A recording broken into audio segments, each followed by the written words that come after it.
Oh, In there? No, don't go in there. damn. Tried to warn you. Thank you for having me, everyone.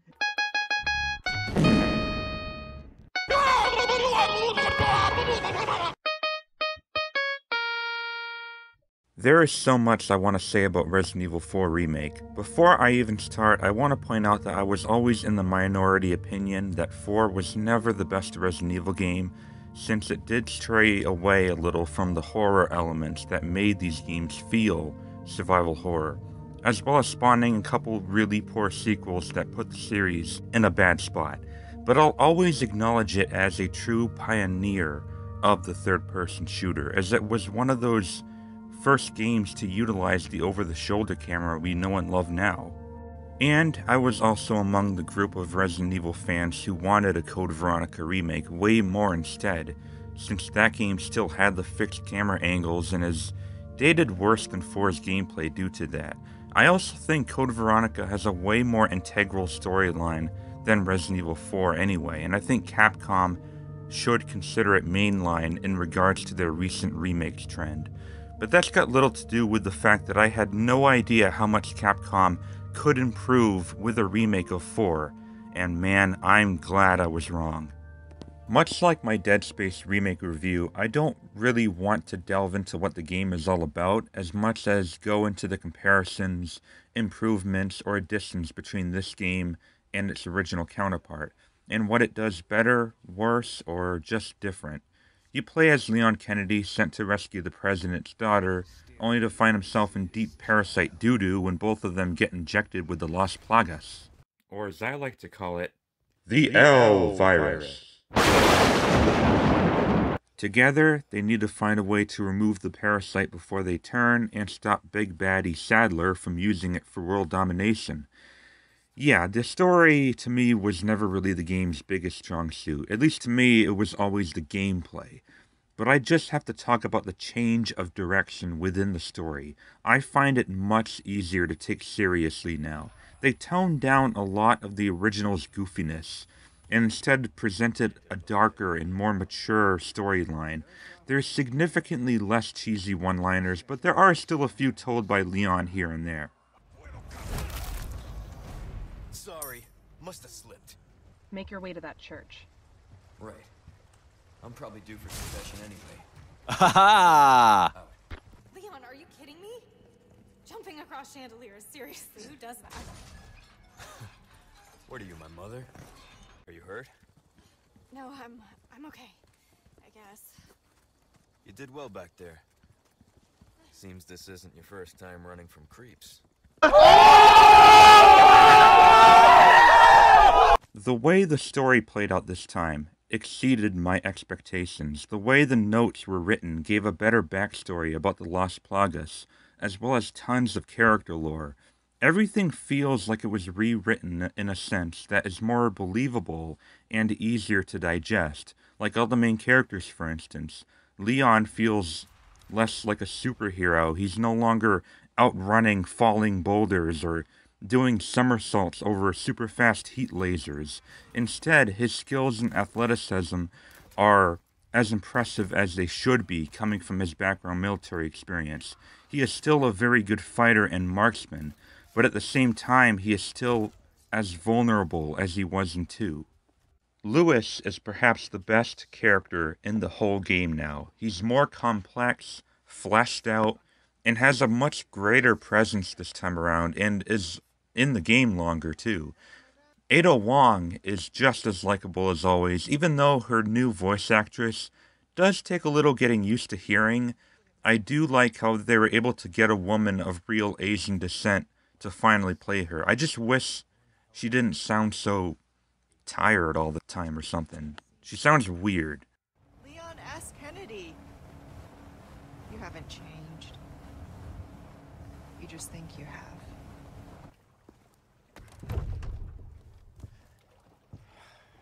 Ah, damn it. Looking for something? Need a ride, handsome?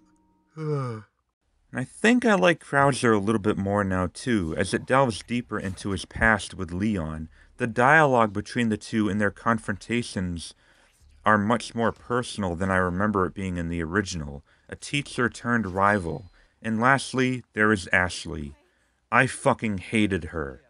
In the original. Here, I actually don't. I mean, she can finally climb down ladders by herself. She's so less annoying now. Leon! Help! Hey, what are you looking at? Oh, you pervert! I didn't even do anything. Help me, Leon! I feel like the gameplay of 4 Remake is only identical to the original on a surface level. It's an over-the-shoulder shooter that involves headshots and kicking enemies down when they're stunned. Anyone who has ever played Resident Evil 4 already knows what I'm talking about, but there are a few really huge changes that makes this remake more than just a fresh coat of paint. It's overhauled, and pretty much all for the better. First off, the game has implemented stealth in certain segments that allow it, giving the player even more freedom to approach encounters, and the stealth kills with your knife are so satisfying to pull off. Another big change, but arguably not a better one, is how Ashley functions as a follower during the chapters where you escort her.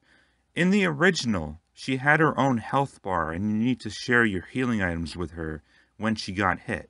Now, you don't need to worry about that anymore, but there's a flip side.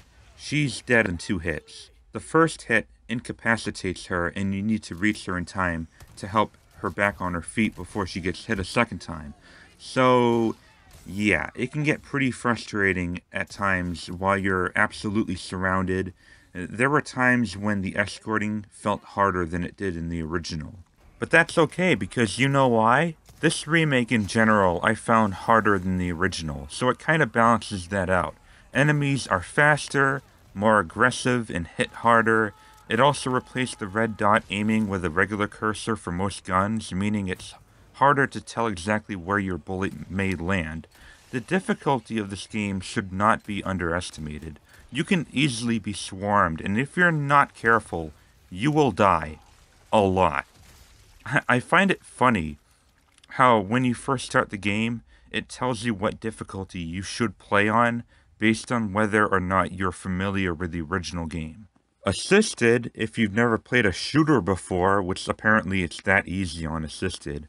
Standard, if you never played Resident Evil 4 before, and Hardcore if you have played Resident Evil 4. Well, I have played through the original Resident Evil 4 many times, and let me tell you, they dropped the ball with the explanation here. Going with what I knew with Capcom's remakes, though, being harder than their original counterparts so far, I decided to go with Standard, and I'm happy I didn't choose Hardcore, because Standard is at least harder than the original 4 on regular, and probably about as hard as original 4 on professional. What a bunch of trolls. What does make this game a little more manageable than 4 in regards to its difficulty, besides the stealth of course, are knives, and how you can parry almost any and all enemy attacks. This right here is by far my favorite new thing about Resident Evil 4. I am in love with the parry system. It is hands down your most useful tactic. It's your best friend. Timing it perfectly stuns them open for a melee attack to save ammo. They even flat out replaced most QTEs with the parry mechanic, like this iconic knife fight between Leon and Krauser. Made it even better. There is a catch to using your knife, however. Your knife has a durability bar, and will break pretty often. Now, you can be able to repair your knife as well as even upgrade its power and durability, but often you will find disposable knives that you can fall back on, and these can't be repaired. I actually prefer to have these equipped as soon as I find them, to help preserve Leon's main knife as long as possible. At first I didn't like this idea, but the more I progressed, the more I found out that it's a new survival element that the original definitely needed more of. Speaking of upgrading and repairing, let's finally talk about the merchant. The man pretty much operates the same as he did before, somehow teleporting wherever Leon goes in his travels, being at one spot in 1 minute and immediately in another spot in the next. Here is where he'll sell you various weapons and weapon mods, first aid sprays, and even resources, which, when combined with gunpowder, can create different ammo types. He can also upgrade all your weapons. He can even sell you body armor at some point, and then have him repair it for you continuously for a price. The merchant shooting range has once again made a return and is just as fun as before, giving you various quality tokens based on performance that you can use to acquire different charms to help you out, like drop rate increases, for example. I really like the new treasure gemstone imbuing system, where imbuing different or the same color in a treasure alters its value that the merchant can give you for them. It makes treasure hunting in the game much more encouraging now, due to how straightforward it is to understand. The mystery merchant also leaves behind many bounties and requests for Leon to complete in exchange for spinels, which this time around are traded in for specialty items. These side missions vary from destroying blue medallions to exterminating a rat infestation to fighting a stronger version of an enemy that acts as sort of like a mini-boss, or even a few very unusual ones like throwing an egg at Salazar's portrait. Am I playing Resident Evil or Bully? Anyway, that'll show you, you old grandma-looking creep. Overall, I still love the merchant, although there are times when he can talk a bit too much, or just is plain obnoxious.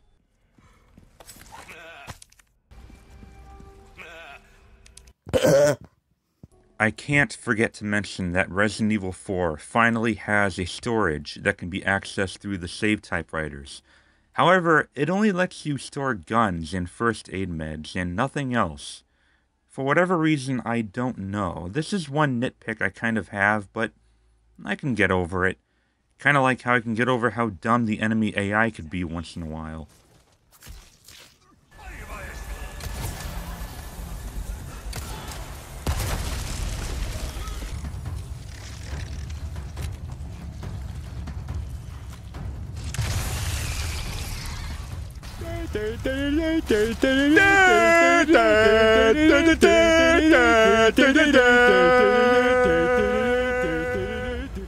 Are you okay?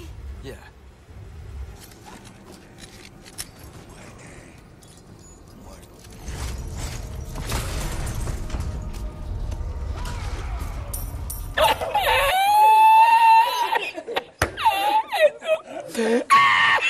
Please allow me to briefly go over how much I gush over the world design and map layout. Even though the remake does follow the same chapter-based progression and does still have some minor missable areas here and there, I found it to be a big improvement in terms of open-endedness with each of the three main separated maps, the village, castle, and island. There's so many big changes with the layout, and the vast majority of them I believe to be made for the better. The villages feel more expanded upon, while the castle is less stretched out and more condensed, removing some of the unnecessary filler the original had to improve the pacing, as well as match the interior castle map with the architecture of the exterior. And the island, while the smallest segment, is still done very well. And while it's true that similar to the previous two remakes, 4 did cut some bits out here and there, but unlike 2 and 3, nothing that it cut was really all that important or detrimental to the main story, and a lot of what was cut was flat out stupid to begin with. No more ridiculous Indiana Jones boulder chases, or the weird swinging axe room, or the laser room, or the fucking giant walking Salazar statue. What the fuck? I can only speak for myself when I say that what they scrapped made for a more sweeter, darker, and better paced experience, filled with more moments that made me scared, and less moments that made me shake my head and think, what the hell were they thinking? But even when I was able to obtain almost all treasures and do every merchant request first go, I was still able to beat it within 20 hours, which is about on par with a full thorough playthrough of the original 4. One thing they scrapped that I'm not too happy about is the U3 boss, and maybe that's because of how gimmicky it was in the original, that it would have been harder to pull off properly with the new gameplay and engine, or maybe they just decided it wasn't really an important monster. Who knows? To be fair, it probably is the most irrelevant boss in the original game. Still, I would have loved to see a modern rendition of it, since pretty much all the other bosses in the remake I think were designed better. I was also hoping they could have included that creepy Hook Man as a sort of stalker villain that they originally had envisioned. Oh well. I'm just happy that they did everything else justice, from the giant fish monster, to the Gyarados, to the Regenerators, and even the Chainsaw Sisters made quite an entrance.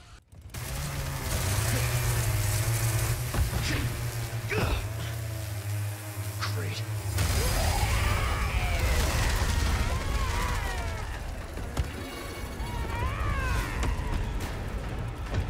Sorry, didn't realize it was yours. The attention to detail is also masterclass. From the textures, to the lighting, to the audio design, are all very much top-notch. I like that they expanded the gore to limbs instead of just decapitations and blown-off heads. Shooting dynamite in a hand will often blow them in half. And I love how you can see the Los Plagas parasites hanging out and squirming like worms. It's so gross. I love it. Hell, one thing I didn't catch until after reviewing my footage is that if you kick an enemy while they're stuck in a bear trap, that leg comes off. Holy fuck. There are other small changes here and there, like the snakes. They no longer give out chicken eggs when killed, and now you just eat the snakes instead. There's also a new enemy type, these big goat head brutes that frightened the hell out of me when I first encountered one. Certain events are entirely new that change the dynamics of specific areas, as well as different enemies spawning in other places. The cannons in the castle are also much easier to control as well. Some of the easier puzzles were revamped to be a bit more challenging. I'm sure I might be missing a couple other things I love about this game, but this review is going on long enough, and really, at this point, all I want to do is immediately play through it again on New Game Plus, and if I feel up to it, try the harder difficulties. I feel like based on everything that this game has offered, it is a 10 out of 10. But I don't think I can give it that rare of a high score. Because if there is one big problem the game has, it is the absence of the extra game modes. There's no separate ways, there's no assignment Ada, and even the mercenaries is missing. There is the extra content shop, which is cool I guess, and the main game itself is very highly replayable. But I just can't help but think this remake feels a tad incomplete in that regard. Separate ways I suppose is understandable, since not only was that not even developed when the game first came out on the GameCube, and I can also imagine that story needs its own development time with the new engine and the new foundation the remake presented. It will most likely be turned into a paid expansion sometime down the road later this year. But the other two modes, or at least mercenaries, should have launched with the game, even if it meant delaying it a couple months. Mercenaries and Assignment Ada will most likely come soon as well, but I think those should be free. I guess we'll see. So with that in mind, I'm giving Resident Evil 4 Remake, as it currently stands, an amazing 9 out of 10. I highly recommend it to basically all fans of the series, and survival horror games in general. Okay, time's up. I gotta go back and play more. I can't wait any longer. In the meantime, Capcom, consider giving us a Code Veronica remake. Please? The gamer gods fail.